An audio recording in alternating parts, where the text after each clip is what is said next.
Good morning. Hi. Hello. Good morning, sheep. Hi. Hello there. Hello there. uh Today we're gonna be getting more endings. Yippee! I think we're like 1/4 of the way through. That means like at least three more streams. Wow, can you believe it? 3 more weeks of 25th Ward. Wow. Well, tomorrow, if I just sent a classic and the server was reminded by the opening, the YTP, hell yeah, thank you, yes. The hold on, let me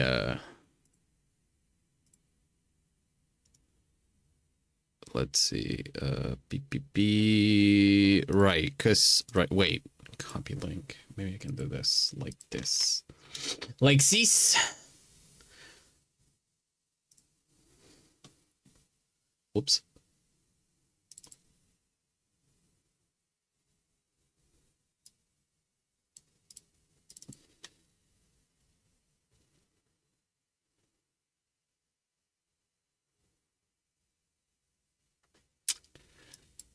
This is beautiful. This is actually beautiful. Okay, hold on. We gotta move somewhere a little bit more comfortable, you know? We gotta what.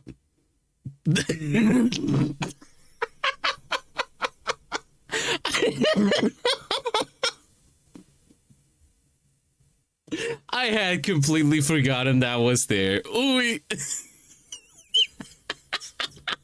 Amazing, beautiful, you know, yeah, there's freaks out there, and they're the ones who make this world beautiful. Exactly. Yes, it's true. I should probably make like an edit of that.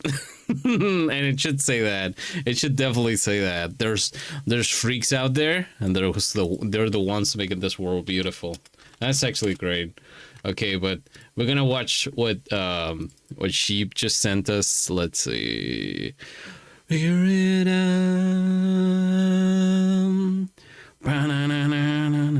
You wanna figure it out. Somebody else. Let's see. Somebody. No, this is not the one. Maybe this one? Yes. Yep, that's it.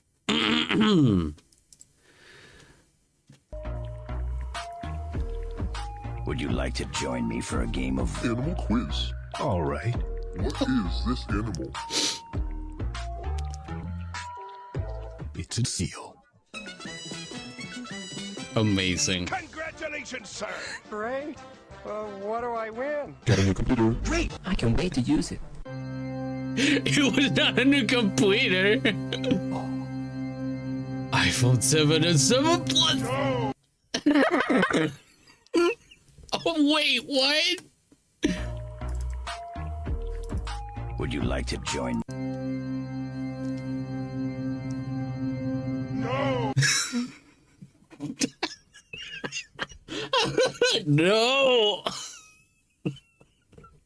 Beautiful. That's beautiful. Thank you for this. That was amazing. That's like amazing. I did have another two. Oh shit, I opened up Firefox, as you do. Wait. Hold on.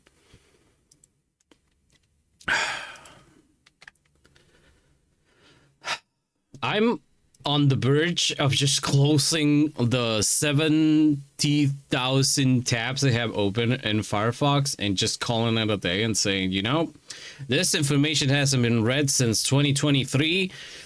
It's not going to be read today, nor tomorrow, nor the day after, nor, you know, anytime in this timeline. So, you know, might as well. Why is everything huge? What? Weird. Weird. All right. Do want to watch a couple of things before we actually started the stream. As I said today on the server, we're not reading a scanner darkly anymore because it was getting kind of, I don't know, like, I feel like K-Deck wasn't known for being a suspicious character in like life. Wasn't known for it. I haven't looked much at it, but you know, like his work is very like important in general. It's really he was a good writer. He was a really good writer. I read Do Androids Dream of a Electric Sheep, and it's really good. It's really well written. I read The Start of the Man in the High Castle. It's got really good ideas, but the like the setting itself is super boring. Listen, it did give us a Wolfenstein, you know, the game where you get to kill a bunch of Nazis over and over, but that's it. That's all it does. Anyway, so we're gonna be changing to the works of Borges, Jorge Luis Borges. The book that we'll be reading today is The Garden of Branching Paths. But before we do that, let me find it again. I'm an idiot. Oh, here it is. Because I closed the I had it in an incognito thing. Because it's easier to manage and blah blah blah. Stupid technical stuff. Don't worry about it. Anyway, we are gonna be watching a little bit of Monica on the side. No, where's the one? There you are.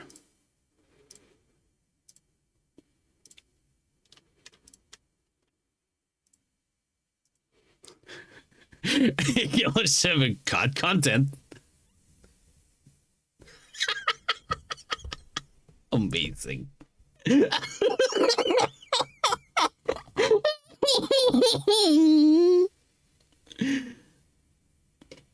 Oh my god. He's got the moves. I guess. Amazing, amazing, amazing, amazing, amazing, beautiful. Oh yeah. Oh, that's sick. Fucking Ollie. Holy shit.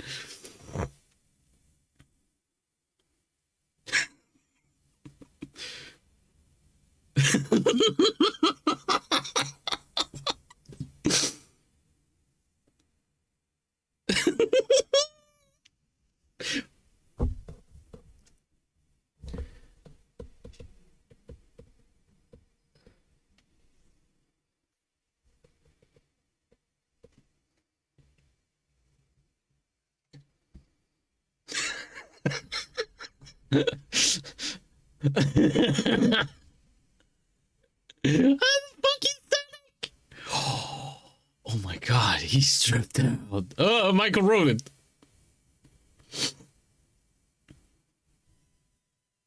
Ring, ring, ring, ring, ring, ring, ring. Banana phone.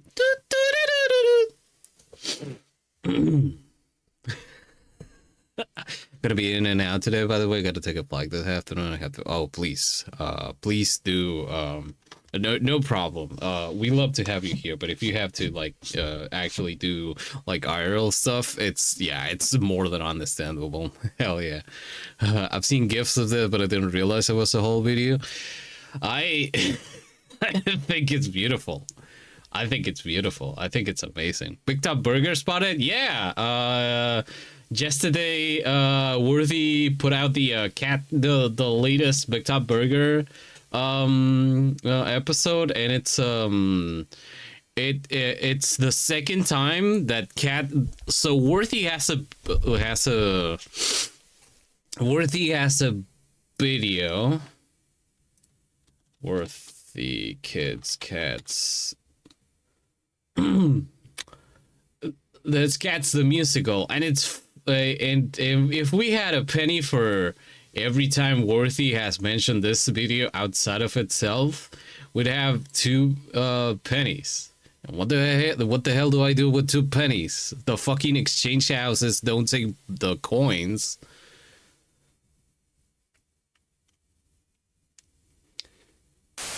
Darkness.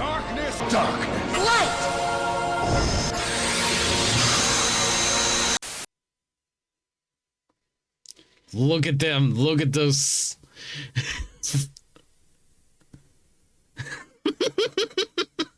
Haven't seen you before, have I?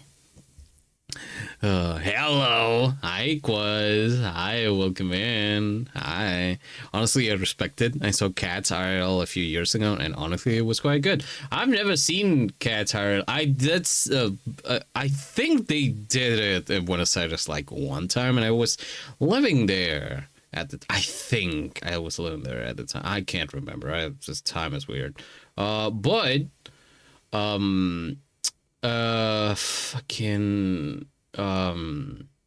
I did watch Cats the Musical with a couple of friends that did not like Cats the Musical, the movie, the thing. It was an experience. That's all I can remember. The movie's ass, but it's an experience for sure. That's as much as we can say, yeah. This was the other one I wanted to watch. Brief flashing images, mature content, and spoilers for Killer 7. Also online at crouton.net. Wow. Also, I am trying to find the K7 we just watched and I cannot find it. Hold on. Hold on.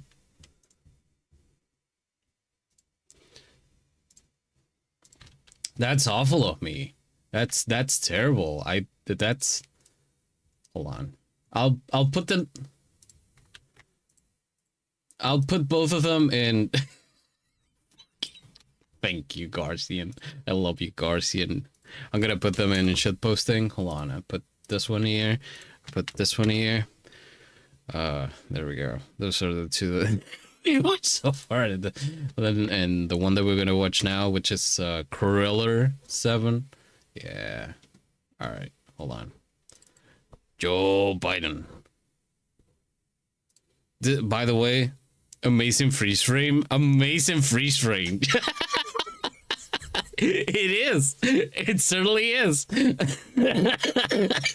This is actually the first time that Joe Biden entered the Killer 7 cinematic universe. The second time was the other time that we watched.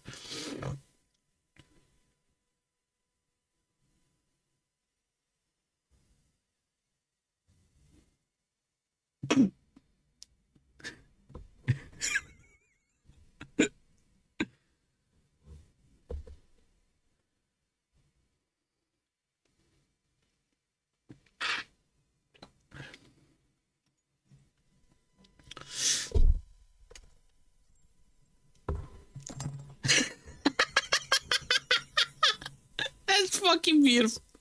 Fucking beautiful. That's beautiful. That's comedy. That's not comedy. That's cinema. That's beautiful. Oh god. That's fucking amazing, man. I love creative people. That's like, I know that it's, but that feels beyond like expectations for any shit posts or just me.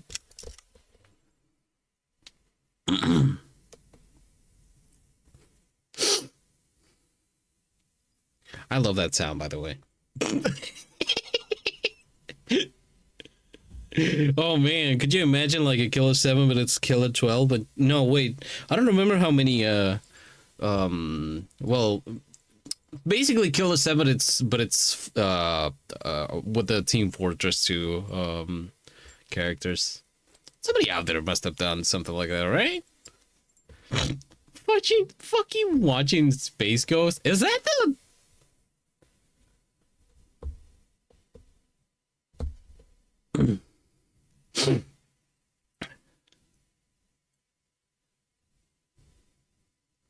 was that the Tom York episode. Huh?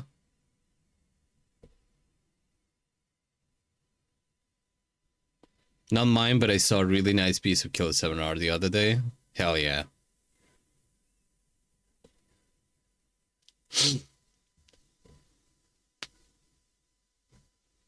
Man, I miss Killer 7.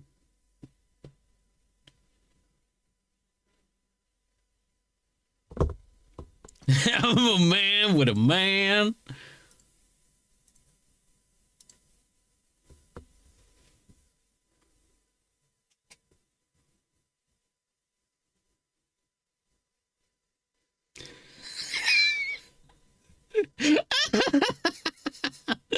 Oh, thank you.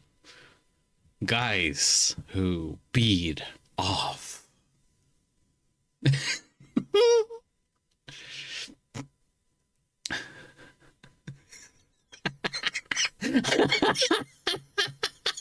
Yeah.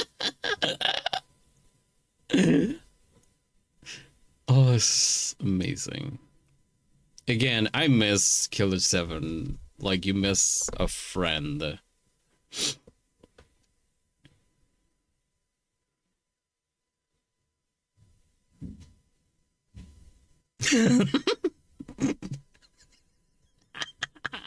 Amazing.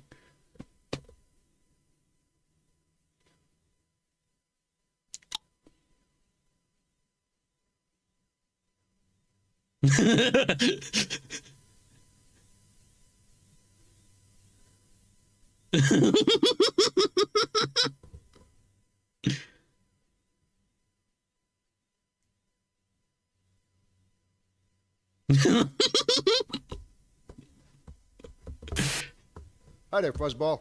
Welcome in. This is the perfect moment to be in here. It's true.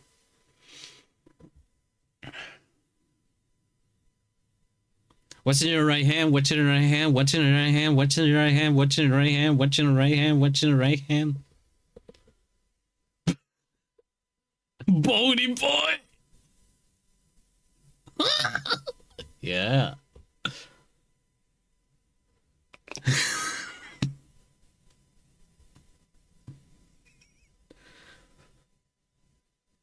Ning. Again.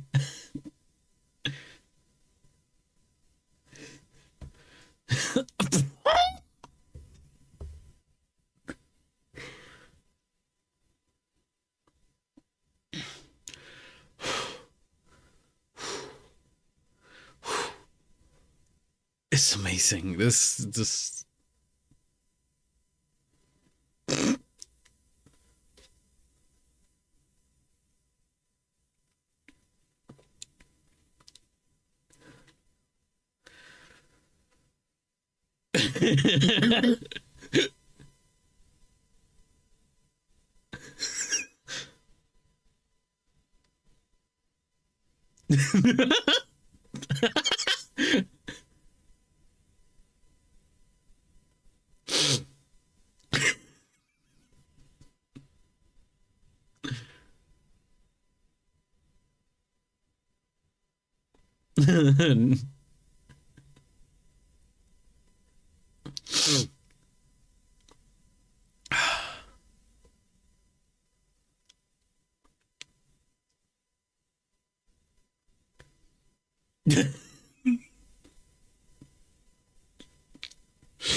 Oh, hi, user. Welcome in.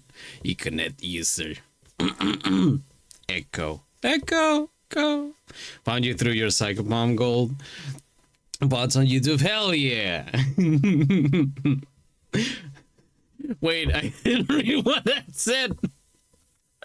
You're going in the contraption, dog. We put you in the device.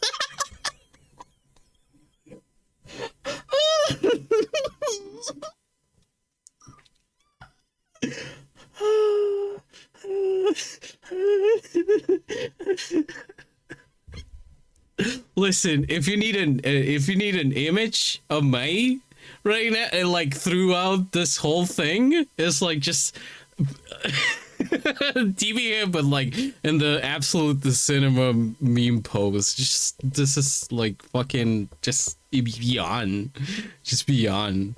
This fight took me so long to figure out what to actually do. I may just be no, you're not. No, you're not. But I also had. I had to consult with the spirits.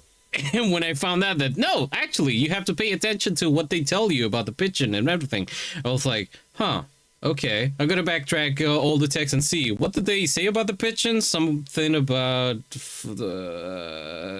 waiting for it, and then it's like the guy tells you, oh, we'll wait for the for the bird to fly, for the dove to fly, and you're like, it was right there. It was right there. I blame this on dissociation. It's like I'm just looking at the whole scene and like catching a vibe. I'm not reading. Do you expect me to read the words? Are you insane? Please. But yeah, welcome in, Econet. I'm glad that the bots are like, you know, like people are like actually enjoying them, or at least like watching them. It's great. And you probably know already about my past obsession over Psychopomp and everything. I don't know if you got to the part where we just looked at at all the data and all the models and stuff. I think I did that once or twice. I can't remember, on stream. I can't remember when or where it did happen, but you know,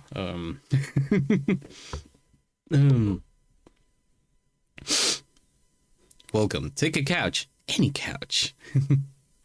Curtis deserves worse than the contract. Yeah, no, honestly, I think Curtis's end is not what he deserved. He like first you get like the whole story with Kurt. Welcome in, Sevi. Hi. You get the whole story with of Curtis and Pedro, the guy that he he shoots, and we got an emote of. And then the whole like trafficking ring that they have going on and everything. And then after Dan kills him and like looks to the side, and there's like the hanged girls. Yeah. No, this was the way. This was an easy way out for Curtis, honestly. The guy deserves way worse. You caught us in the middle of a YTB session, which we sometimes do at the start of the streams once in a while. Yeah. And we're so glad to have you here. We're always very glad to have new friends around. Sorry to you or interrupt. Oh, don't worry about it. I love it. And it's also quite on point, since we're watching Killer 7 YTB before we start playing the 25th ward. Listen, we gotta get ready for what's to come. You son of a bitch.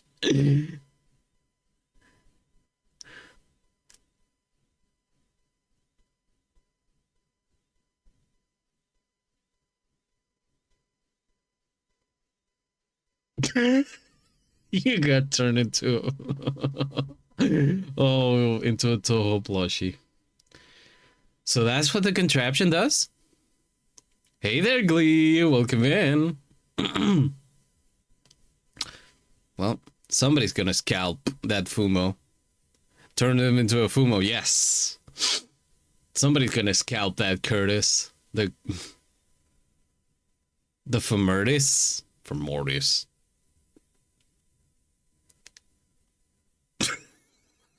Fortnite.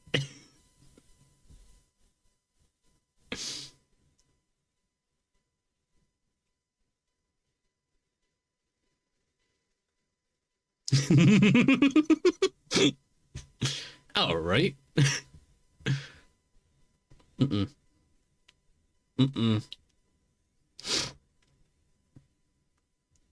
Oh yeah, baby.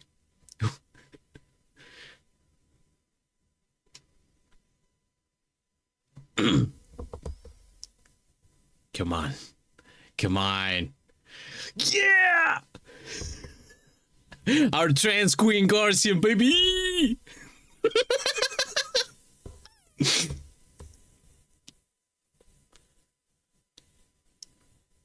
The president of the women. Amazing. Amazing. Oh, hi. Hello, Travis. Hashtag feminist. Fun fact: the the last Argentinian ex-president, and there's like a whole joke about him being the ex-president and being called that because no other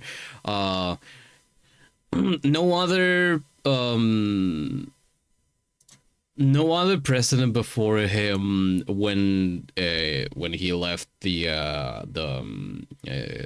his place, whatever you want to call it, his job, his elected job, was ever called that. And it's like yeah, it's like a lot of people are like kind of like, he was so bland in most of his decisions. He was just yet like, yeah, sure, liberal democracy is all about having puppets for a corporation and everything, but this guy, damn, you could have done a better job at it, man. Like hiding it anyway. So at one point he did say that I don't remember when, but during like a press conference announcing like some like rights thing, he said that he was happy he got to beat the together with him they got to beat the patriarchy, and it's like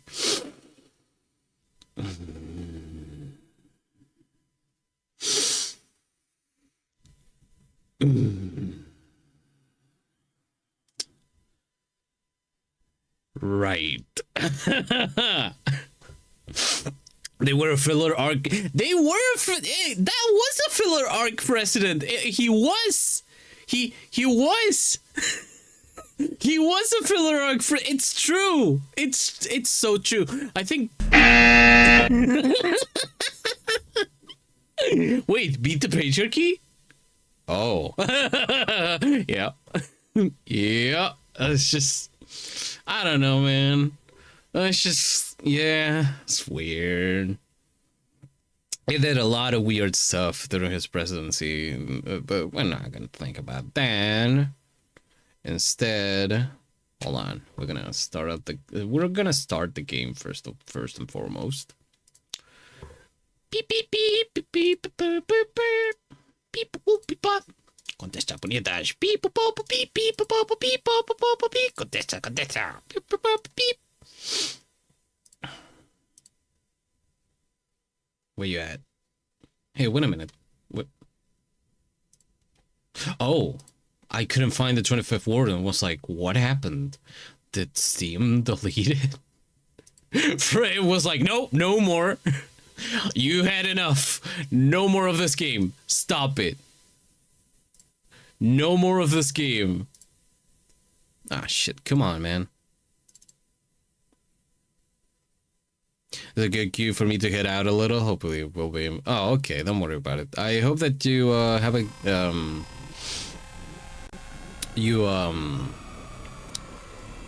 that the packing up is quick and swift, so you can, you know, take some time for yourself. And if later you feel like it, sure, we'd love to have you here as always. It's always a great time to when you're around. But yeah, have good luck with the packing up. Right. I had forgotten that the music got cut off because I put it off. Like I just muted it for because the loop while going through the answers was kind of like rating. So yeah. Oh, there we go. I wonder if the the intro is okay. All right, the intro is music. It's treated as music. Okay, all right. Set default. There we go. Let's see how long it'll take for it to kick in again.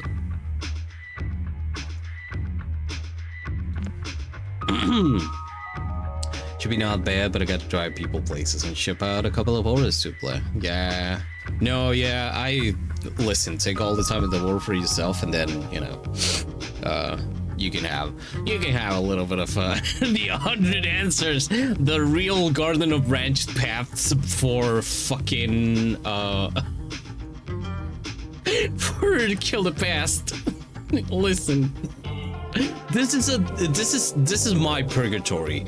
You don't have to be in it if you wanna. We'd love to have you here, but this is my purgatory. This is I've chosen this for myself. Do you think Mercury could play Bad Apple on his face if he felt Bad Apple enough? Now we have to think about Mercury as the character and like not as a character in the way of his character, his personality. Would he be silly enough to let his face be used for meme purposes? I think Mercury would not let it happen. He like functionally, I think he can do that functionally. Morally, as in personality wise, I don't think he would let that happen. Bena would have to do something in order for it to happen. Like okay, we gotta restart this because it's not okay. I'm gonna restart this because I want to see the intro. Come on, baby. I think, you know how the relationship between the two of them is kind of like it's like when Mercury's alone, Mercury's more of like a very like very serious person that's just kind of like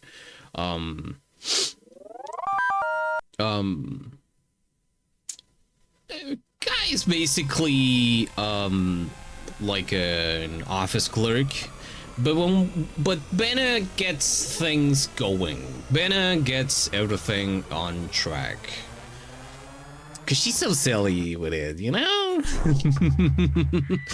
I've never seen this game before. What's it about? It's so the 25th ward, we're actually at the end part, but I will say that this is possibly the worst you could attend to learn about this game. Yeah, maybe. I can give you like a quick run through. So in the Cretaceous period, this is the 25th War, which is one of the many games by Grasshopper Manufacture. You know, the company that appeared right at the beginning. In that line, you have we have played so far the Silver Case, Flowers and Rain, Killer 7, now this, and after this comes a fan game that's based off like an actual like official script for what happens after this, and after we're gonna be playing No More Heroes. So 25th Ward in that whole like narrative is yet another like police murder, not police murder drama. It's like it's a visual novel that happens in a city that has been orchestrated to create murderers, basically. It's weird because you could say that, but also there are other things happening in the meantime, and there's also a cool turtle.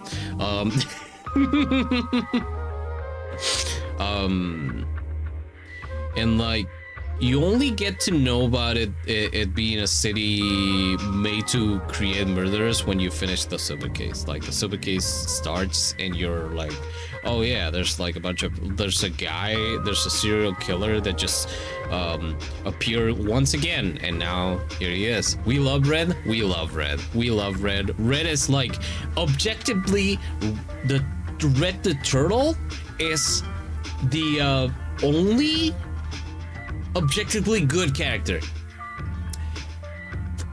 It's the only character you like.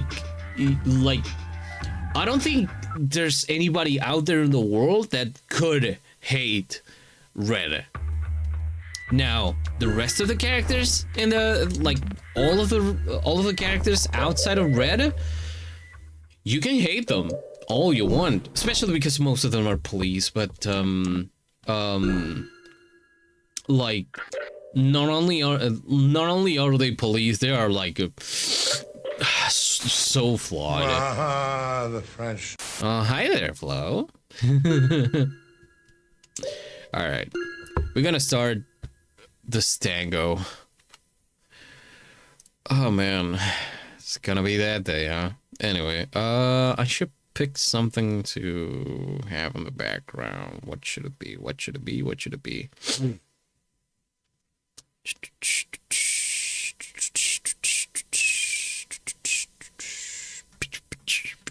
I think the other day I was listening to Fugazi, but I could go for...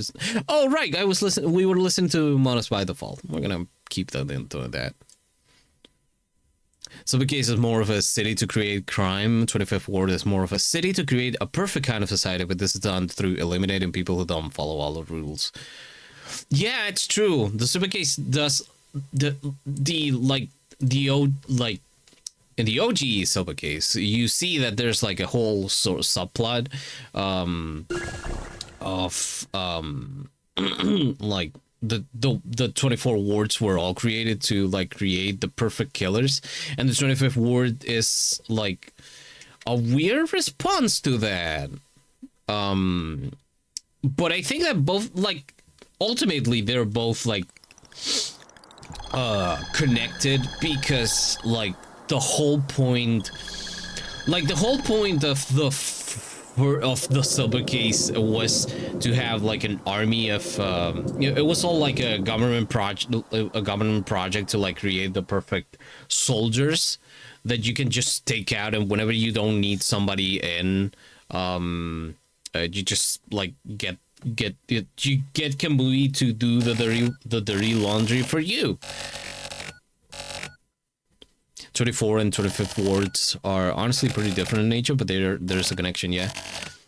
Actually going to dip now. Yeah, go on. Go on, sheep. I love having you here, but there's IRL stuff to have that needs to be taken care of. Thank you for your time, and thank you for the words. It's I really like having you here, but come on. There's a plane to catch. And yeah, we're back in here, and what we're gonna be doing is reading.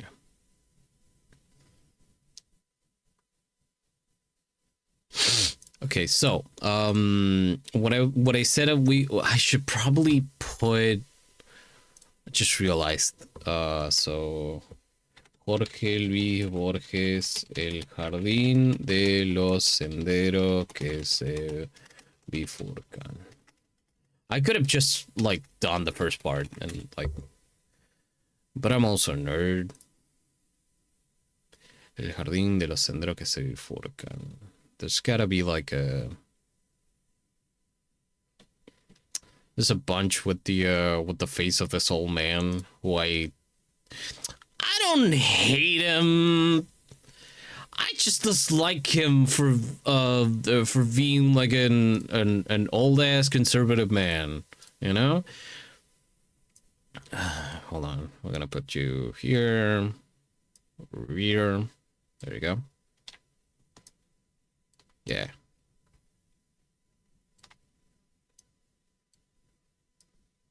There you go. Yeah. That's the book that we're reading today on the side, as I said earlier. The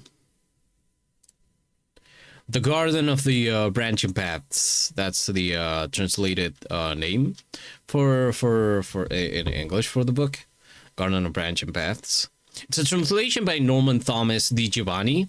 So the funny thing about the cool thing about this translation is that it was it's a translation by Di Giovanni, but also it was made in collaboration with Borges. who was So if there's a thing that you gotta say in favor of Borges, is that the guy was like a real academic. Like the guy was not like an academic and like he was not like an academic for the fame or anything. The guy was a real nerd. He really liked he just loved like knowledge. He really liked the like everything, and he was really into like all languages in general, which is what led him to study like you have to think that this is like a early 20th century Argentinian who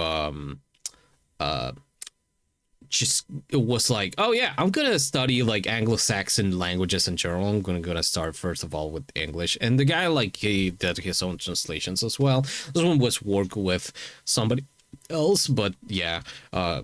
Then after he would get into other, and like he actually met who would end up being his wife by studying Icelandic.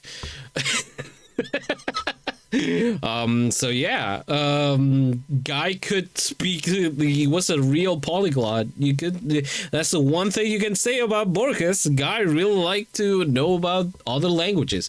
There's even like, if you look for, he was for the longest time the director of the Public Library of Buenos Aires. So if you this in like. You can no longer do that, but there was a time that if you went to the library and you looked at certain books that he liked or went through, you would find notes in those books.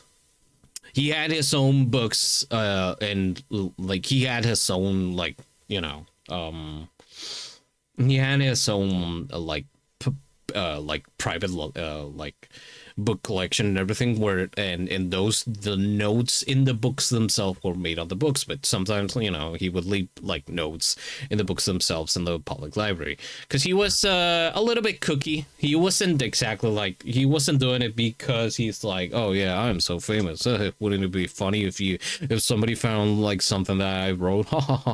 No, he was just kind of like crazy with it. Which is fun. But yeah, it's in like most of those notes were in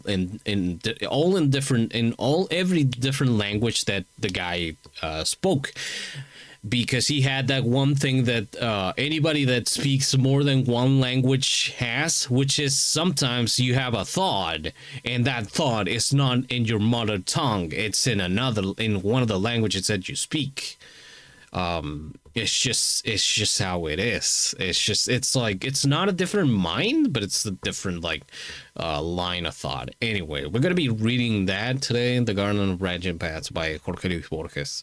The first part is gonna be the foreword. That's gonna be happening while I'm just like pressing my finger on the A button. Anyway.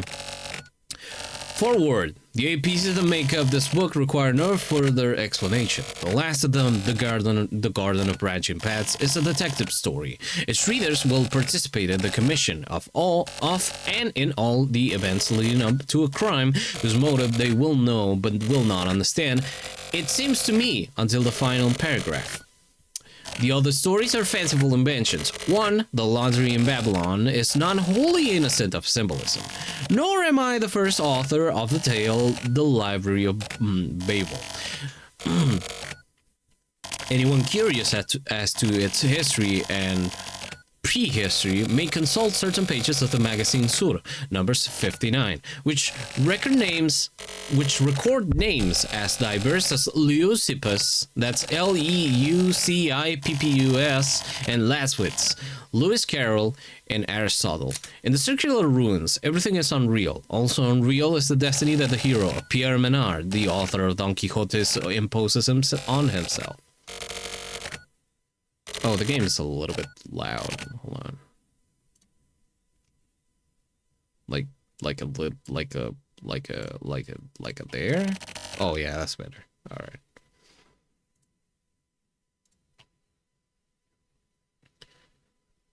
The catalog of works which I ascribe to him is not particularly amusing, but neither is it arbitrary.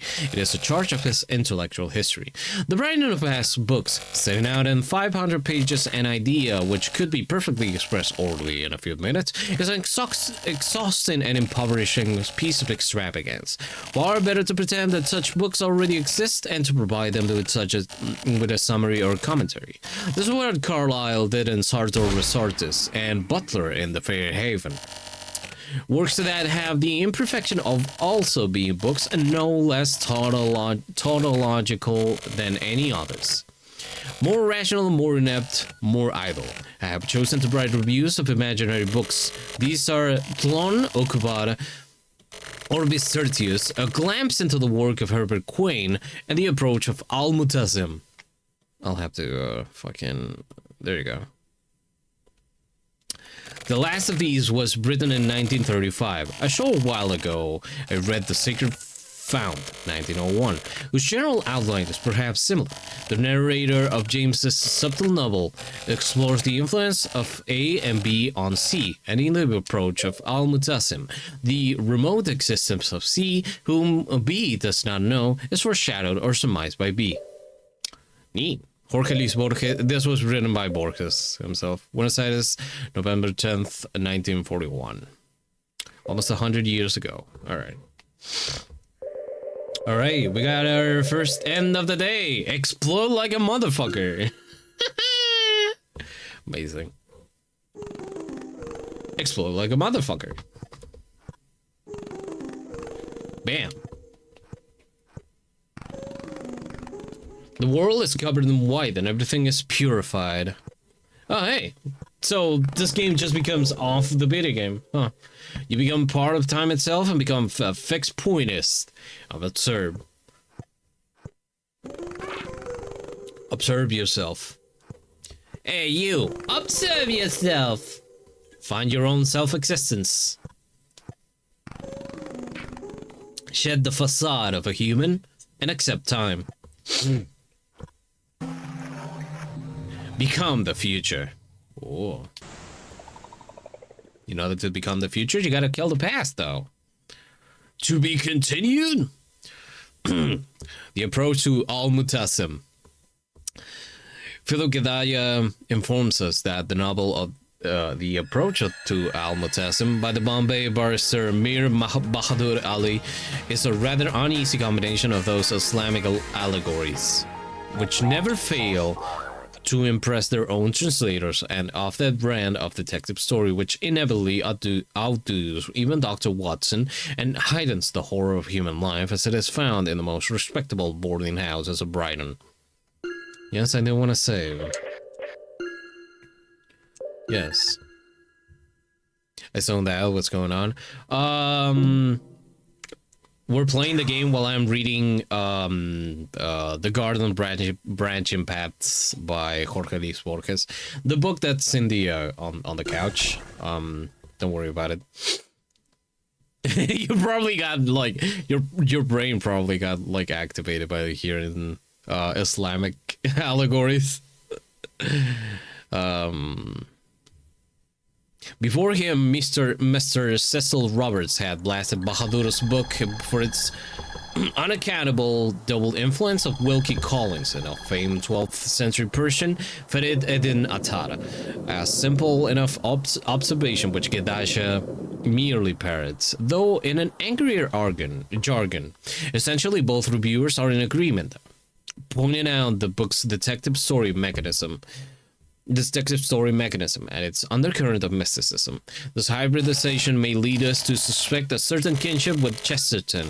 We shall presently find out, however, that no such affinity exists.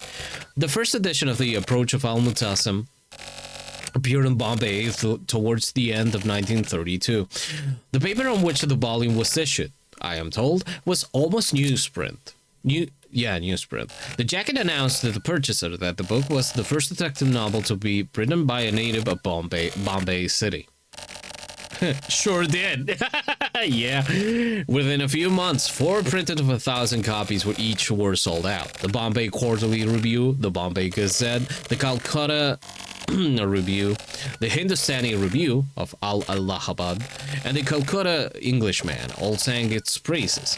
Bahadur then brought out an illustrated edition, which he retitled A Conversation with the Man Called Al-Mutasim, and rather beautifully subtitled A Game with Shifted Mirrors.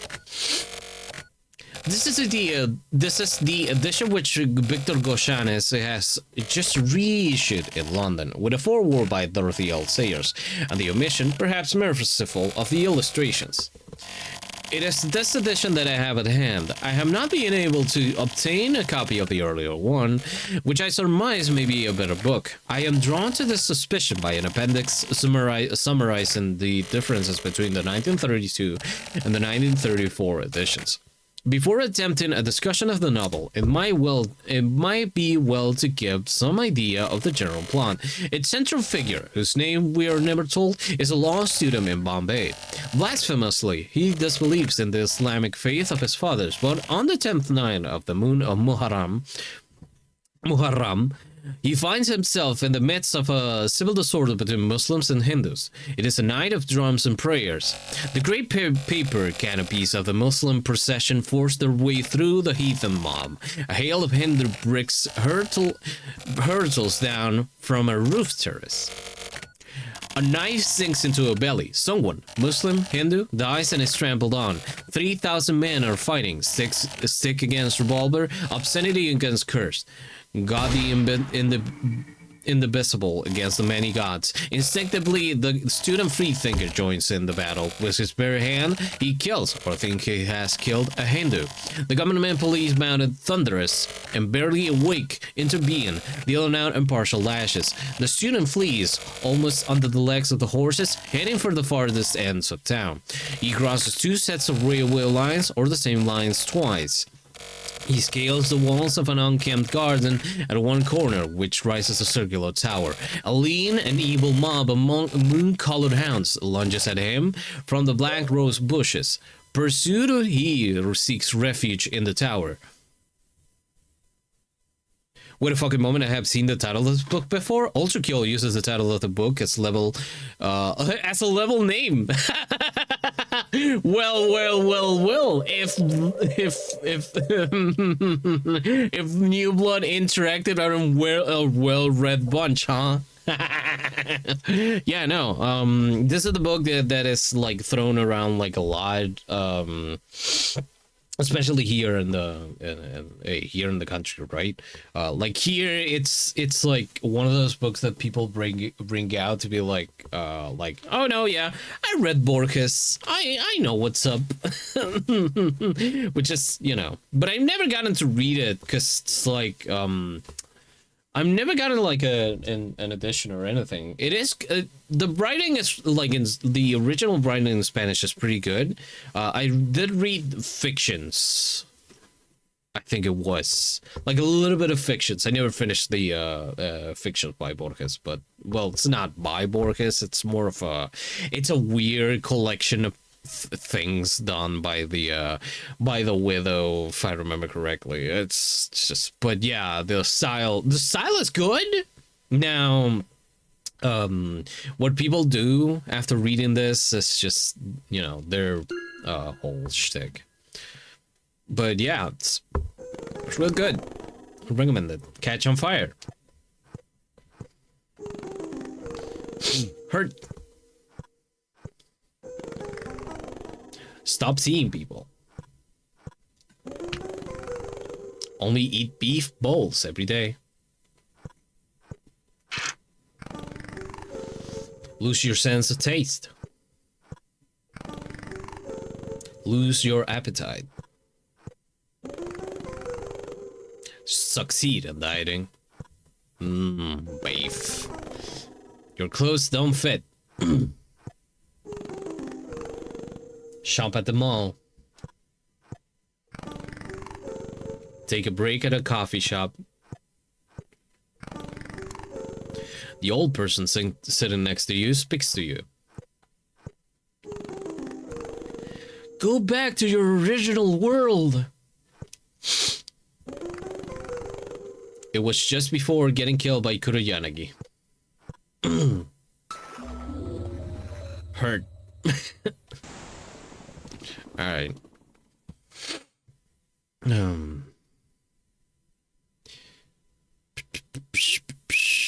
Lamb is nicer though.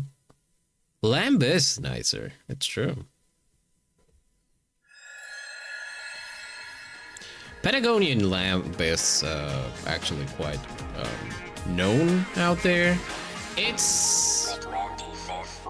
How do I say this? It's such a name. It's such a name, you know, like, lamb is good, whatever it is. It's just like a weird capitalist thing done on a regional element. It's just like meat by itself doesn't have any different like taste to other meat. That's just how it is. The main difference is on how it's cooked, as in, is it did you cook it with gas? Was it on the fire? Did you use coal? Did you use wood? Because it gives it a different like smoked flavor to the thing, right? And the spices that you use. Otherwise, meat is meat, you know. I've likely mentioned this once or twice, but I love the taste of grilled lamb heart. Delicious. Again, what makes a good food is the spices. And otherwise, yeah. I think that the whole different meats, the hierarchy of meat taste is such a, sometimes feels like a very like westernized thing, because of the whole, you know, it's, we always mention it as a joke that haha, white cooking is very lacking in spices, but yeah, no, yeah. He climbs an iron ladder. 2 or 3 rungs are missing, and on the flat roof, which has a dark pit in the middle, comes upon a squalid man in a squatting position, urinating vigorously by the light of the moon. Vigorously pissing? Vigorous pissing. Okay, all right, sure.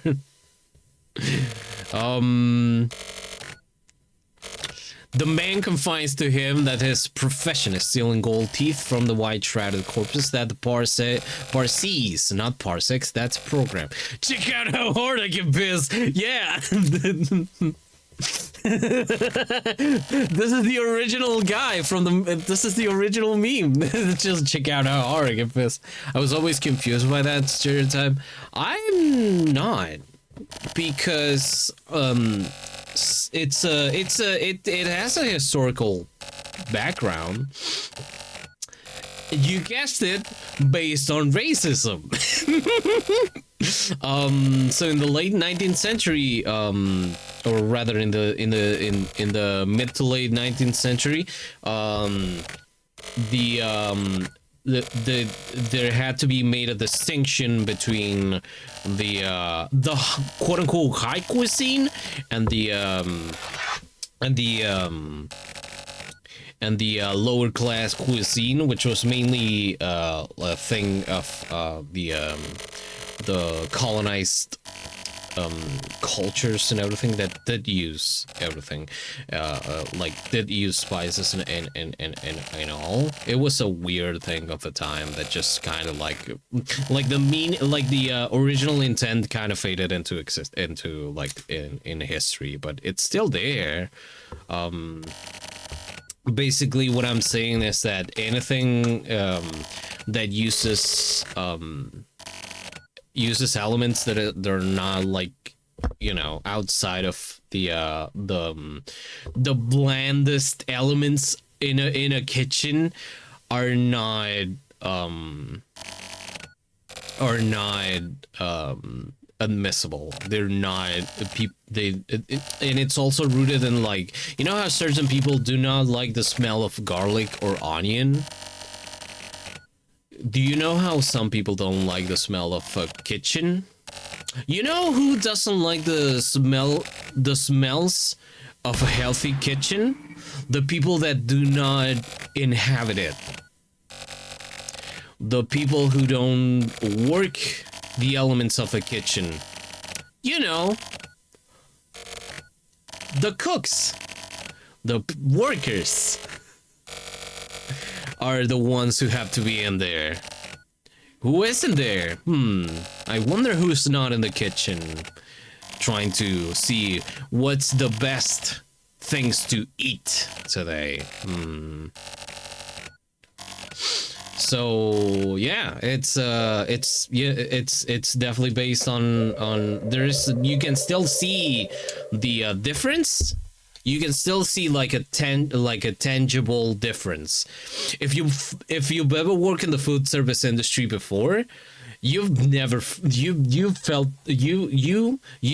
as a worker have felt the thing that all food workers have felt in the history of mankind, especially post-colonial history. It's kind of sad. Imagine not wanting to, not liking the smell of onions, man. Like the sweetest fucking thing ever, man. As a white person, it's a stereotype for a reason. And look, again, this is not saying that this is not a thing on like the weird concept of white people, or like, you know, like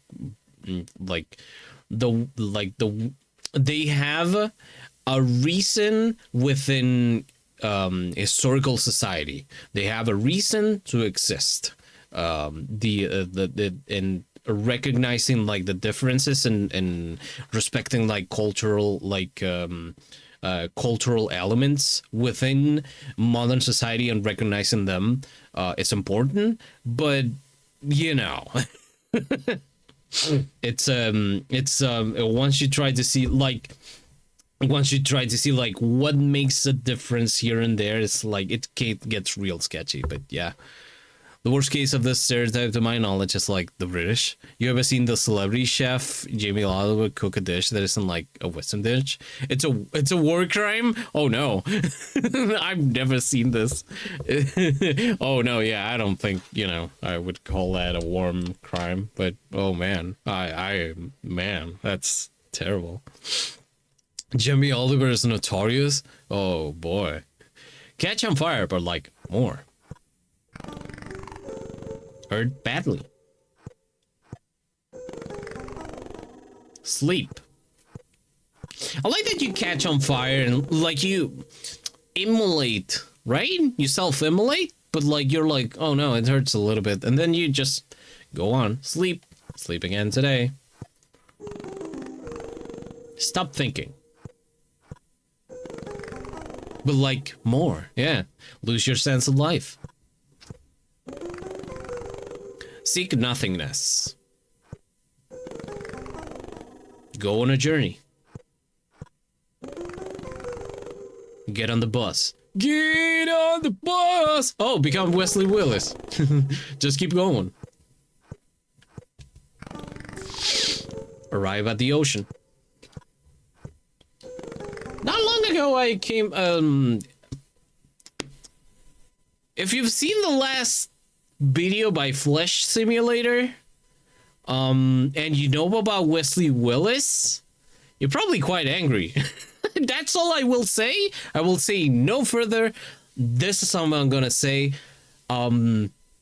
If you're in the right headspace for weird stuff happening in the world, go watch Flesh Simulator. As it is on YouTube. Yeah. Arrive at the ocean. The sunset is beautiful. You can't cry. What? Your heart was crying. Aw. Oh, hey, this became Deltarune.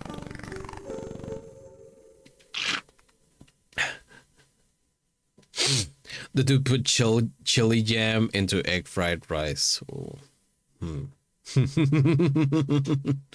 Man. Get on the bus and drive to the rock and roll McDonald's. McDonald's is a place you can rock. I love the cover that Jello Biafra did with, what was it? Was it the School of Medicine?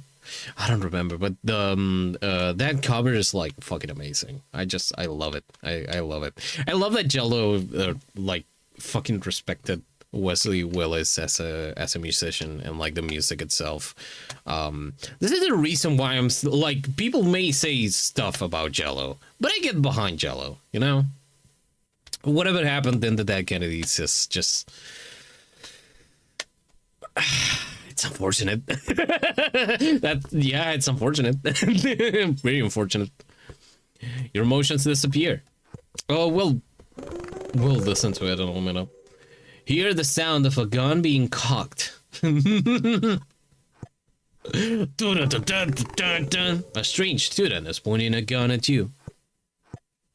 It's mostly confusion because of the fact I never really had dishes from that many different cultures before. I'd like to visit the UK. Why would you hurt yourself like this? Wait, a strange student is pointing that gun at you. All people have an existence attached which administrates them. Did you know that every moment of your life is being kept a track of?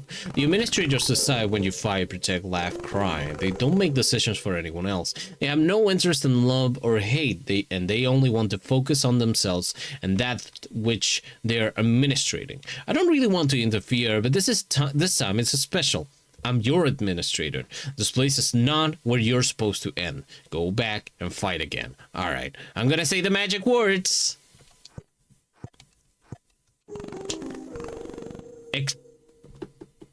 Oh, man. Oh, no. We got the transphobic ending. Return to this world.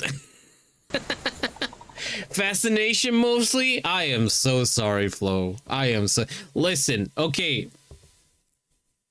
I'm gonna say this once, and just know, we got the turf ending. No! I will say this once, and I will say this respectfully. I'm not kink shaming Flo, but I am kink asking why.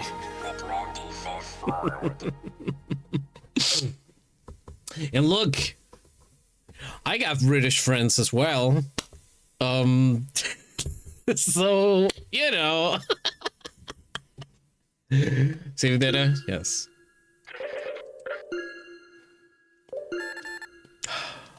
It's gonna be okay. It's gonna be okay. We're gonna have like 50 hours on this fucking thing. It's just how it is. What you gonna do? What is they talking about? Wesley Willis! Fucking hell, man. I keep forgetting. Wesley, Jello...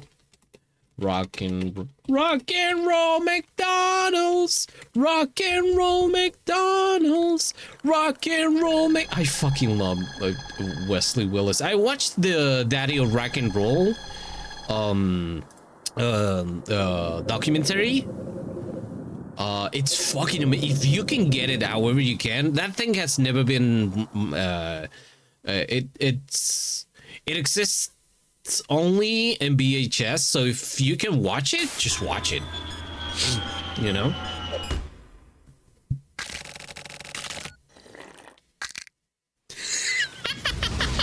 have been successfully rehydrated. Thank you very much for the rehydration, but also the idea that of like the book getting hydrated. Amazing things are happening in the world. All right, I'm gonna put you here. There you go. Let's see.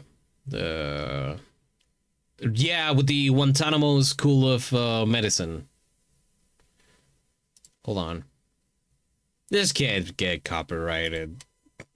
Imagine Jello. All right.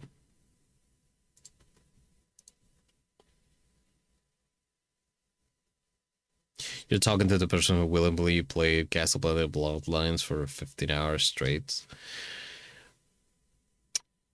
I believe the 15 hours. I don't know about the straight part, though. I don't think anybody here believes that anymore, Flo. Eggy boy. Eggy. Let me see.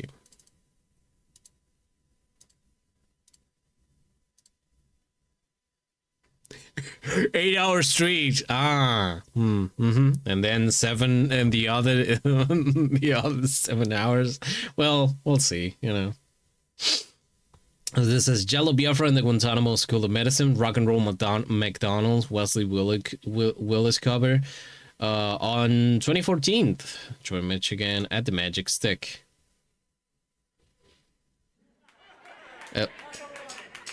Oh, son of a bitch. It's on one side. Okay, everybody. I guess we're gonna listen this on our left ear. What are you gonna do? This is just how it is.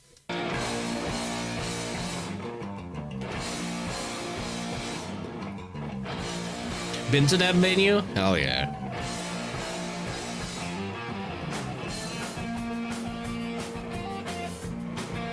Amazing.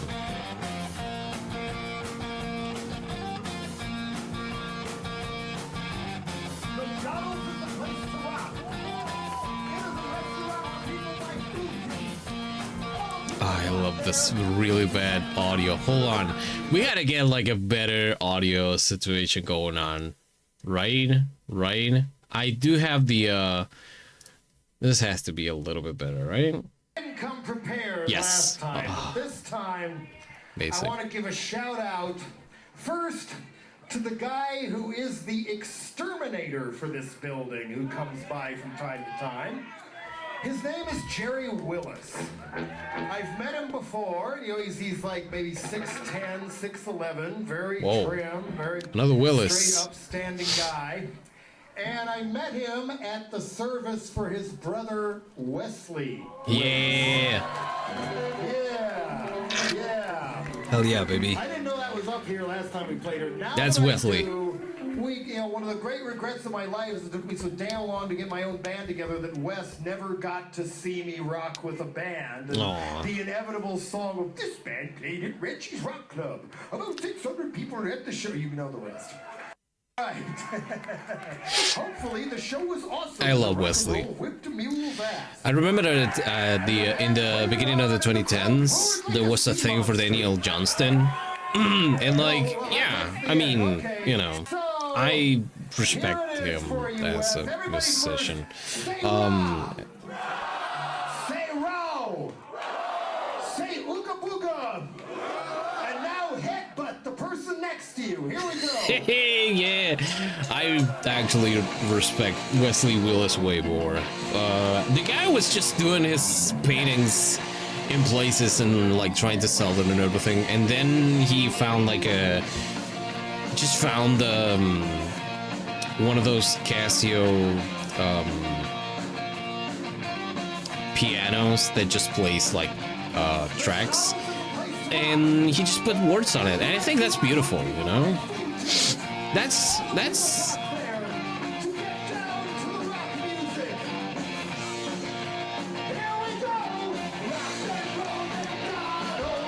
rock and roll McDonald's, rock and roll McDonald's, rock and roll McDonald's. It's fucking amazing. McDonald's will make you fat. They serve Big Macs.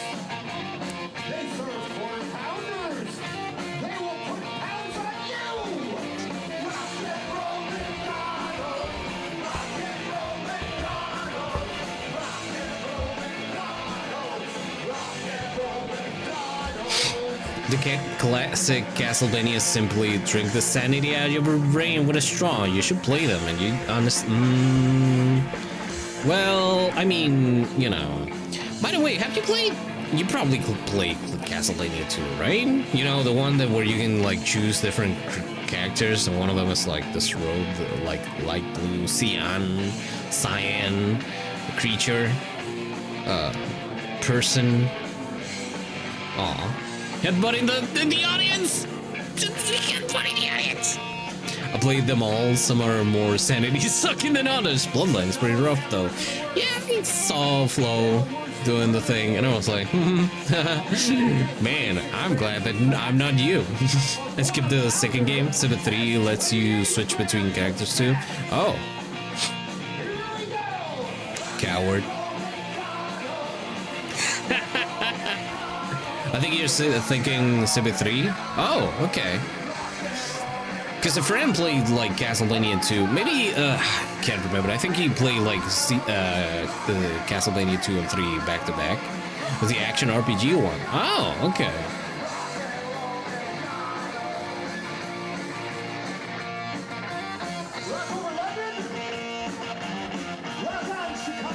I feel like I'd be the only one to flinch if I had butted the nearest person next to me in that crowd. Well, I mean, you have to understand where you are. So,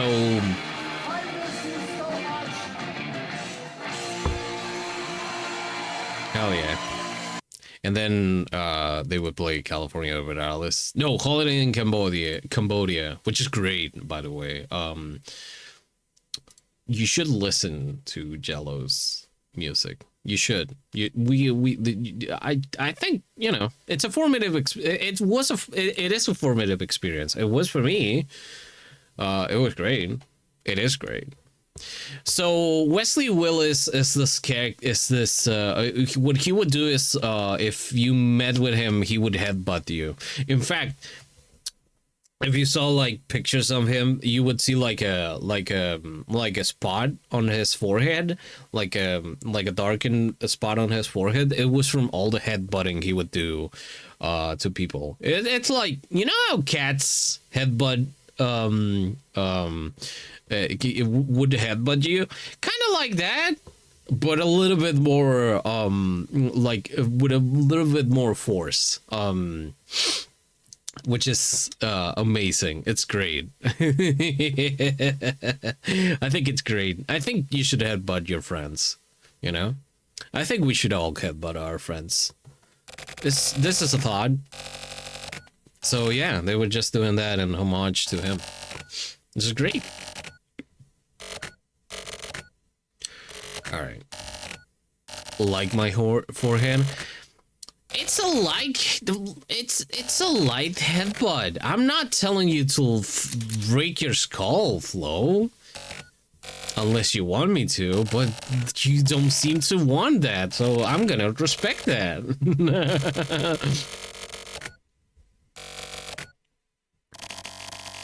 Alright. Where was I? He climbs an iron ladder. 2 or 3 rungs are missing, and on the flat roof, which has a dark pit in the oh yeah, the vigorously pissing man. The man confides to him that his profession is stealing gold teeth from the white shrouded corpses that the Parsees leave on the roof of the tower. He says a number of other vile things and mentions, in passing, that 14 nights have lapsed since he last cleansed himself with buffalo dung. He speaks with obvious anger of a band of horse thieves from Gujarat. Eaters of dogs and lizards, men, in short, as abominable as the two of us. Rondo of Blood. Oh, I know about that one. I still have to play through any Castlevania. I don't know if I would. I don't know. I mean, I like them aesthetically as a game, though. I know that some of them can be like so hard. The game that tackling, hell yeah. You know, your Castlevania streams make it very enjoyable, you know? Make it a very enjoyable game to watch.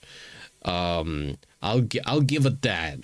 I'll give those games the that position. But I think that's more of that's more credit to your streams that the games. I did like watching a friend play through the expanded version of Castlevania 64. What's it called? Curse of Darkness? Yeah, that one, and that was great. Probably my favorite non-Metroidvania CB game. Hell yeah. But yeah, it was great, and spoilers for Castlevania 64, I guess, or Curse of Darkness. There are skeletons with motorcycles in it, And that's like the coolest fucking thing ever. Curse of Darkness is on P. Oh, okay. I'm getting my Castlevanias wrong. What's the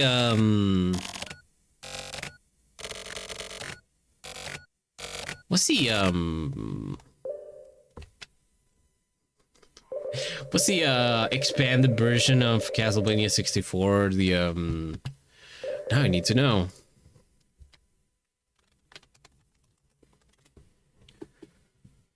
Wow wow.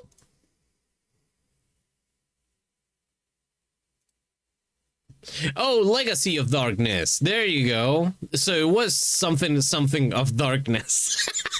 It's just a different kind of darkness. Darkness. Light. Peace off again, Hataba.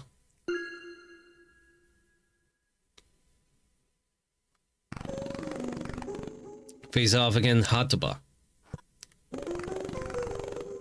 Decide the rules. Put your guns on the floor and pick them up and start shooting each other on signal. Castlevania subtitles are all pretty dang formulaic. I mean, yeah. What is it? Curse of Darkness, Legacy of Darkness. You got Aria of Sorrow. You got something of Blood. Yeah, something of Dark Thing. Yes. Yeah. It's what is the one Symphony of the Night? Right.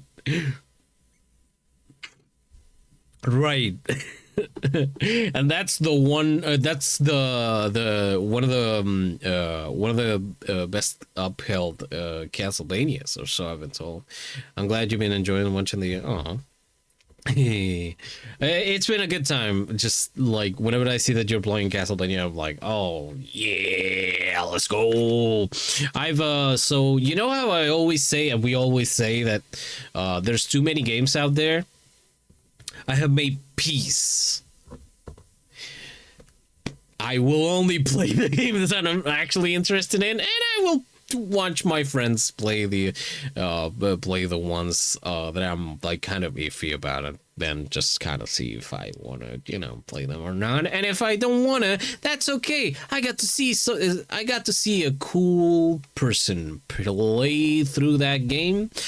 And I didn't have to go through the grind of it, and I think we all win in this scenario, which is great. You get to play games, I get to watch you being silly.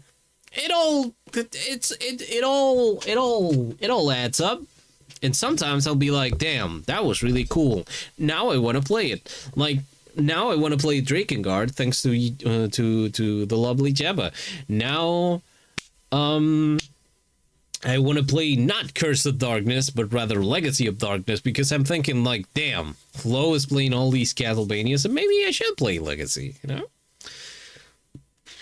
It's real good. Cool. Cheating is possible, so propose different rules. Decide to hold a meeting to decide the rules on another day.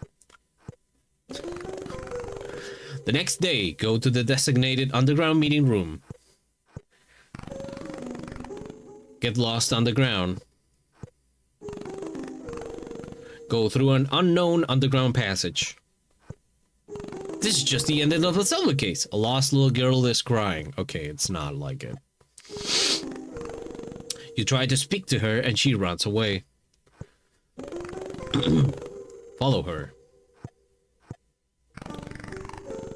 She goes down some stairs and keeps going and going.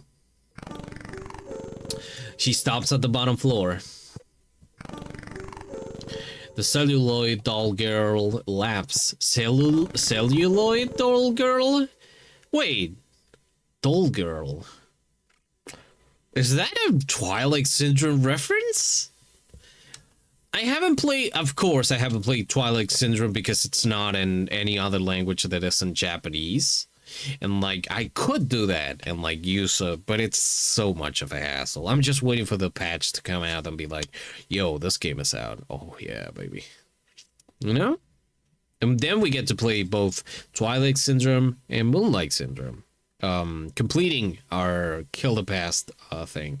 But I guess, you know, mild spoiler. There's like a ghost of there's a ghost of a girl in Twilight Syndrome that looks like a doll. You know, were you lured here? Are you lost, baby girl? Were you called here? I just imagine the doll girl telling me, "Are you lost, baby girl?" Look back to see hot about that. Oh, damn. Get on the subway and escape. Oh, this is the ending of the subway case. Escape from this world. The next world awaits. Arrive at the station and get off onto the platform to see Shiroyabu waiting. You and Shiroyabu hug each other. Aw. When you pull back, you've been stabbed with a jackknife. Aw. Aw, man. Now that's a friend, you know? Warm blood flows down to your feet. Blackout. Well, that's an ending. Day is dawning. In the sky is a low flight of well-fed vultures. The student, in utter exhaustion, lies down to sleep. When he wakes up, the sun is high overhead and the thief is gone.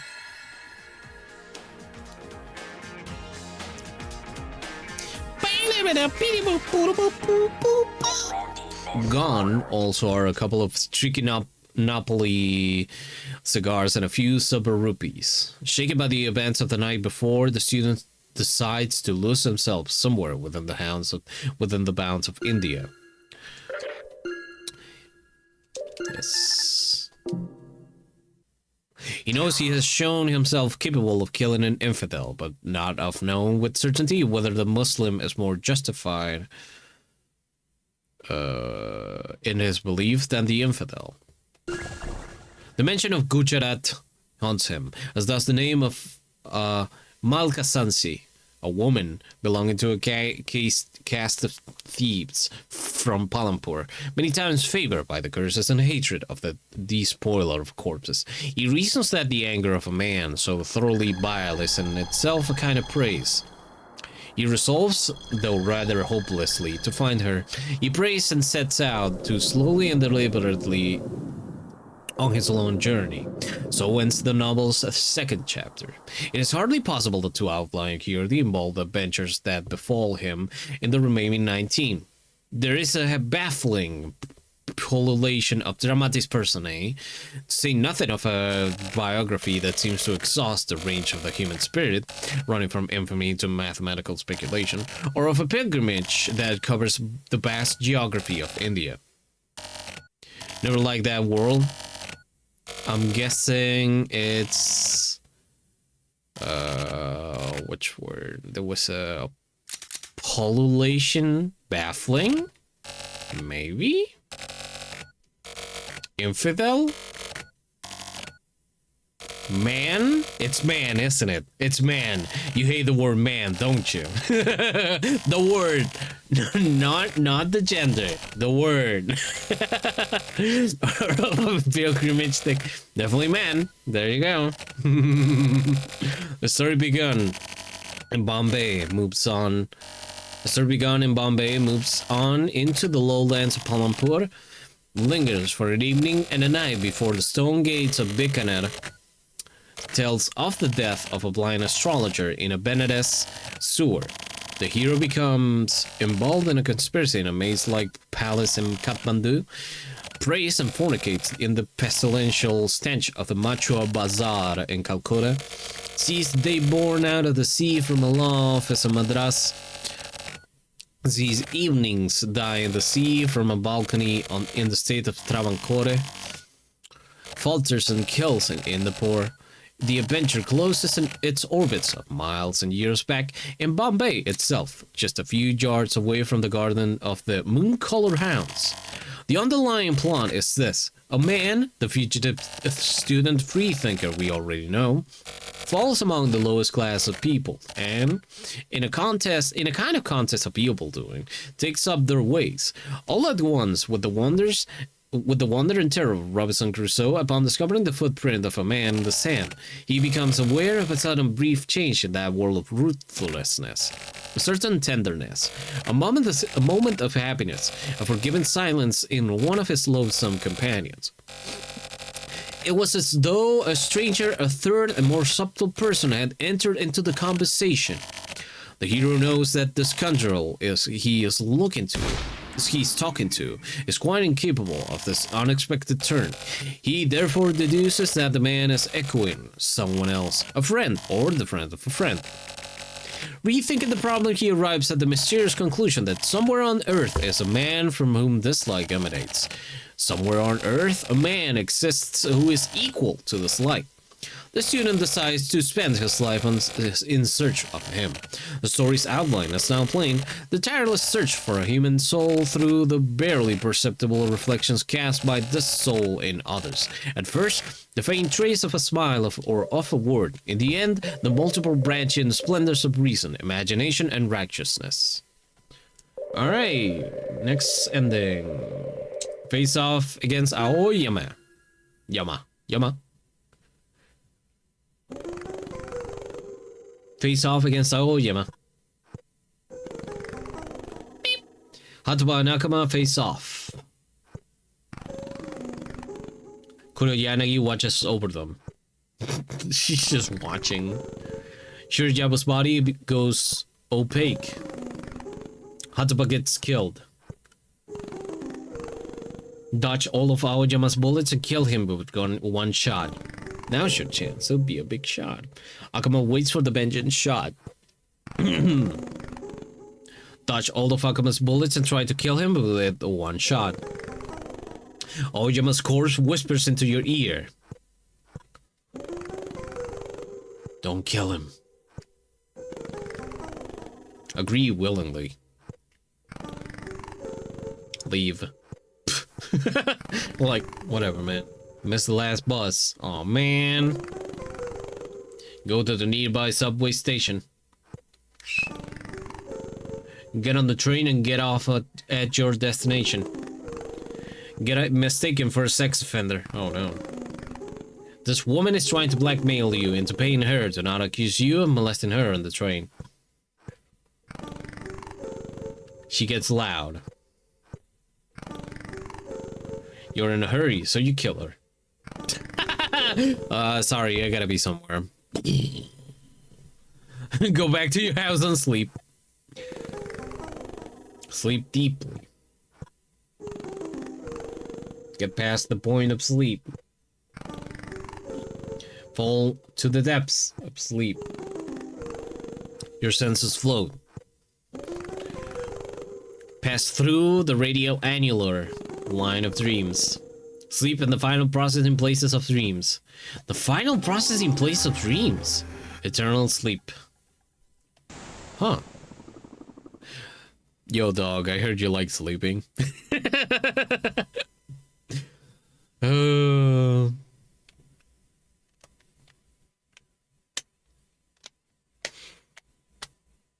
Love sleeping.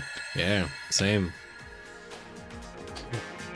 Hey, what if the both of us were really keepy sleepy and we just we just took a nap together and just slept into an eternal sleep, and we were both creatures and we were looking in each other in the eye intensely, you know?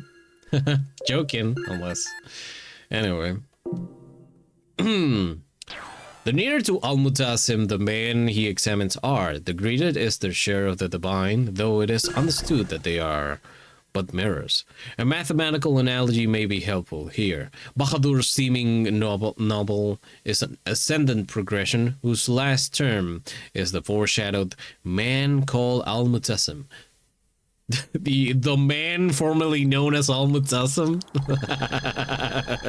Al-Mutasim immediate predecessor is a Persian bookseller, an exceptionally happy, courteous man.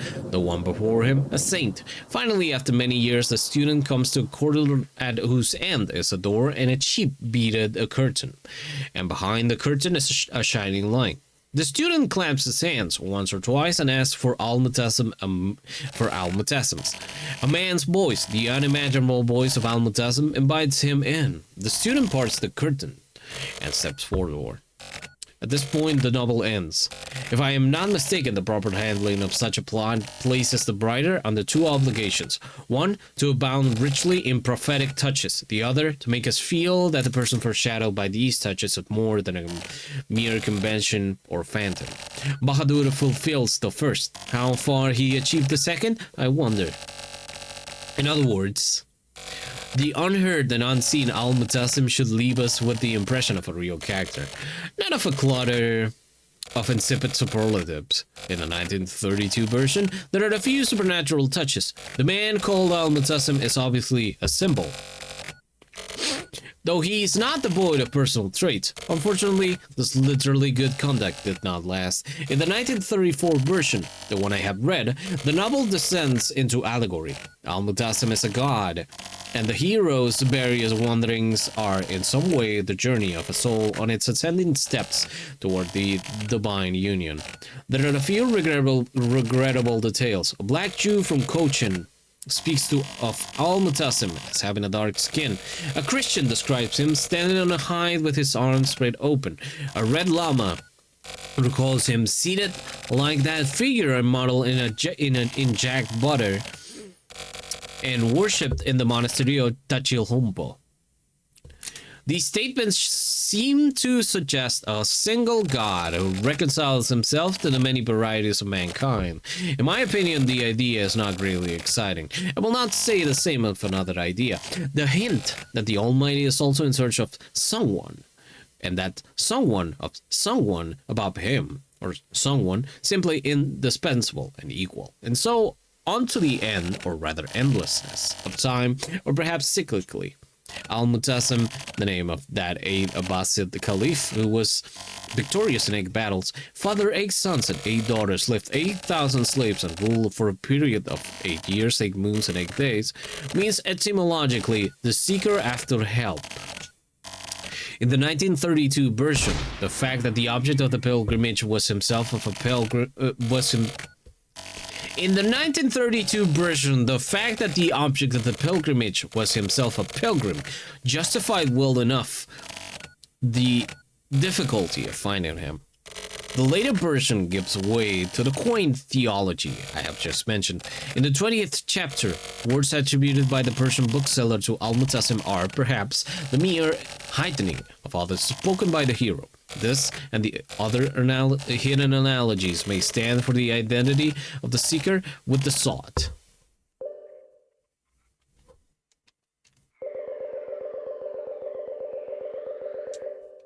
Face off against Akama. Face off against Akama. Kurijanagi kills Ojama. Hataba and Kurijanagi leave. Face off with I'm like, oh well, I'm out of here. You can't move. Ojama's ghost has possessed you. Get shot the hell up by Akama and fall. Ojama laughs. Ah! Akama kills himself. Oh. Akama becomes a ghost and meets up with Aoyama. Do they make out loudly? Wearing weird, futuristic clothes, blue and red, get on a floating silver ship. They embark on a journey to the doorway to the next dimension. Stop breathing. The wind blows you out into the quiet, calmest time. Nice. And most endings are basically you dying in some esoterical way, which is nice, I guess.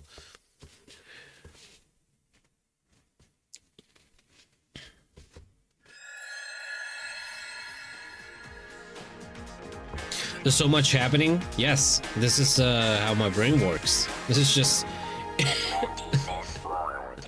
Is there a true ending? So I've been told there is a possible ending. There's a There's the possibility one of the endings is the true ending. There's an ending that leads into Travis Strikes Again. We'll find out at some point about that, I guess. I've never played Travis Strike Again, so I wouldn't know, but I'll know in the future when we play Travis Strike Again. So yeah, I gotta check how many endings we actually have already. It'd be interesting. It's funny because there's like a true ending and there's a fake ending. So yeah, it's like one of them is wrong. One of them is just it's like a fluke. There's one that's real, and the rest is just filler. It's all important. To me, it's all important. That's the reason why we're going through. Otherwise, yeah. I assume they were all fake endings. Apparently not. There's like just endings, a fake ending, and a true ending. Sheep would probably know a little bit more about that, but Sheep is right now a little bit, with the IRL. That's fine. We'll find out about it by ourselves. They may also stand for an influence of man on the divinity. Another chapter hints that Al-Mutassim is the Hindu the student believes he has killed. Mir Bahadur Ali, as we have seen, cannot refrain from the grossest temptation of art, that of being a genius.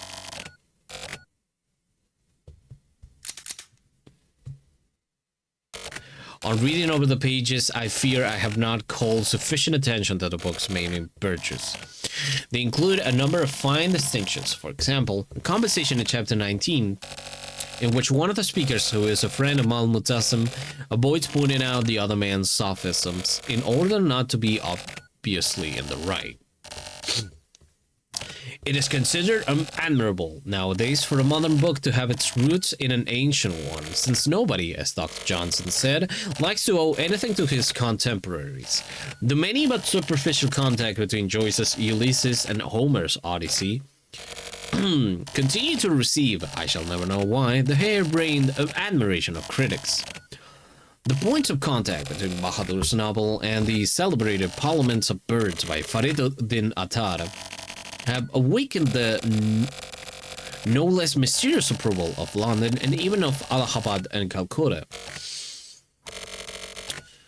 As far as I can judge, the points of contact between the two works are not many. Other sources are present. Some inquisitor has listed certain analogies between the novel's opening scene and Kipling's story on the city wall. Bahadur admits this, but argues that it would be highly abnormal if the two descriptions of the 10th night of Muharram were quite unlike each other. Eliot, more to the point, is reminded of the 70 cantos of the unfinished allegory, The Fairy Queen, in which the heroine, Gloriana, does not appear even once, a fault previously noted by Richard William Church, Spencer, 1879, which with due humility, I suggest a possible remote forerunner, the Jerusalem Kabbalistic Isaac Eludia, who in the 16th century advanced the notion that the soul of an ancestor or a teacher may, in order to comfort or instruct him, enter into the soul of someone who has suffered misfortune. Ibur is the name given to this variety of metempsychosis. In the course of this review, I have referred to the Mantiq-Otair, Parliament of Birds, by the Persian mystic Farid al-Din Abu Talib Muhammad Ibrahim Attar, who was killed by the soldiers of Tului, one of Genghis Khan's sons, during the sack of Nishapur.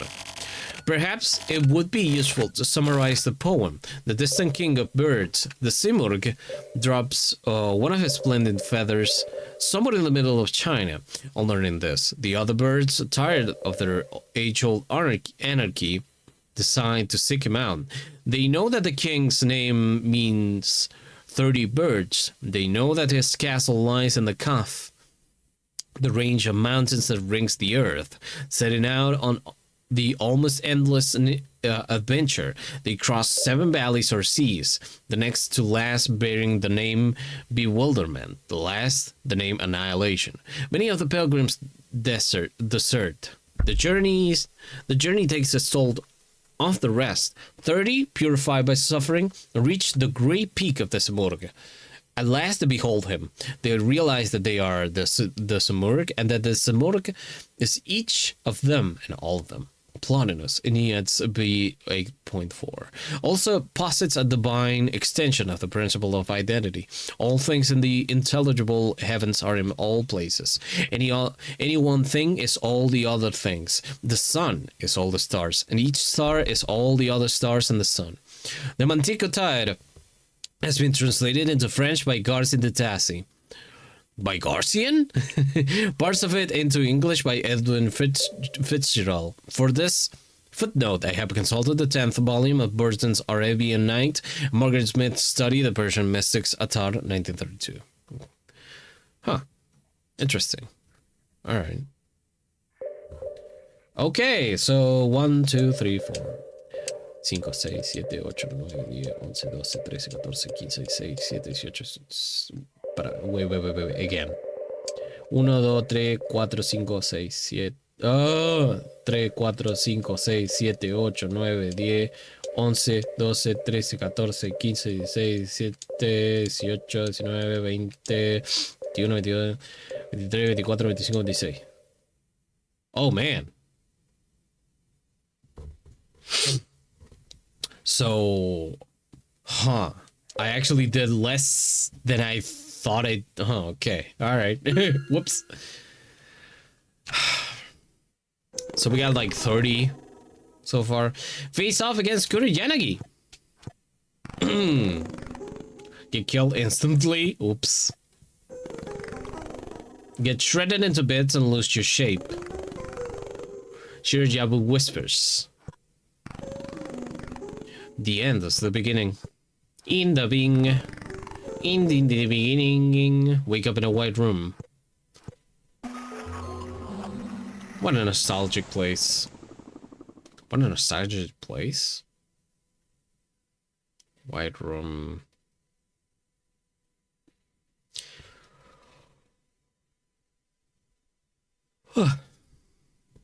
You wake up in Namine's room, where she's just drawing things with crayons. You are Namine. This was a Kingdom Hearts crossover all along. Oops. Anyway, Pierre Menard, the author of Don Quixote, to Silvino Campo. The visible body of work left by the novelist Pierre Menard is easily and briefly listed inexcusable.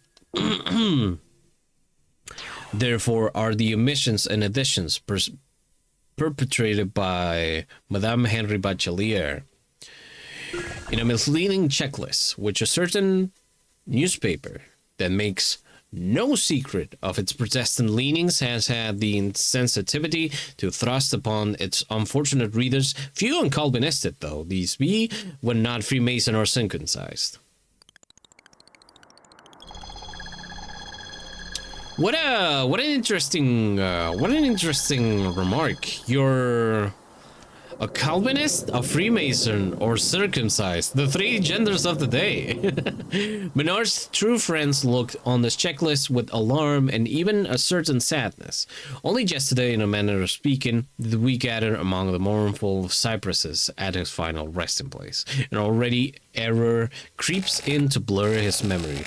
Unquestionably, some small rectification is in order. It is all too easy, I realize, to challenge my meager credentials. Nevertheless, I trust that I shall not be disallowed from citing the names of two eminent patrons. The Baroness of Bacourt, at whose unforgettable Bendredis it was my privilege to come to know the late lamented poet, has been kind enough to grant approval to the pages that follow. The Countess of Bagnoregio, one of the most refined minds of the Principality of Monaco, now of Pittsburgh, Pennsylvania, following her recent marriage to the international philanthropist Simon Koch, A man much vilified, alas, by the victims of his disinterested activities, as sacrificed to truth and to the death, her own words. The aristocratic reserve that so distinguishes her, and in an open letter published in the review Luxe, Luxe, she too grants me her approbation. These patents, I believe, should suffice. I have said that Menard's visible work is readily listed. After careful examination of his private papers, I find that they contain the following items. A symbolist sonnet, which appeared twice, the second time with variants, in the review La Conque, March and October in 1899.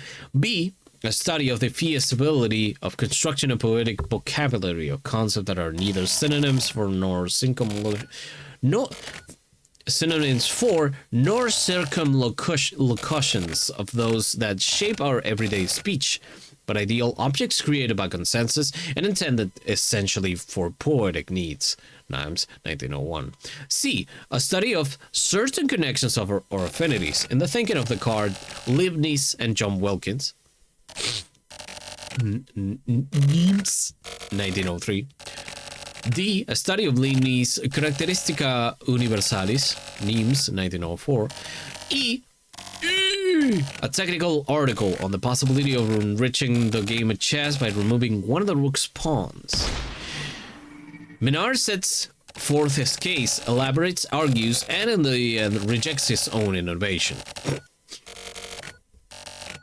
F, a study of Ramon Lull's Ars Magna Generalis, Nimes, 1906. G, a translation with a foreword and notes of the book of the free invention and art of the game of chess by Ruy López de Segura, Paris, 1907. H, the draft pages of a monograph on George Boole's symbolic logic. I, an examination of the basic magic laws of French prose, illustrated with well examples from Saint-Simon. Revue de langue romance, Montpellier, October 1909. Okay. Find Shiro Yabu in hiding. But he's right there on the floor. What are you talking about, man? Talk about hiding in plain sight, huh? Shoot Shiro Yabu. The bullets go straight through him. Get targeted by Kuroyanagi. Get instantly killed. Shiryabu whispers. Rosebud. Rosebud, frozen peas. Let's meet again. Wake up in a white room. Again? You know this place. I know this place. I've just been here. Okay. It's interesting because with every like new ending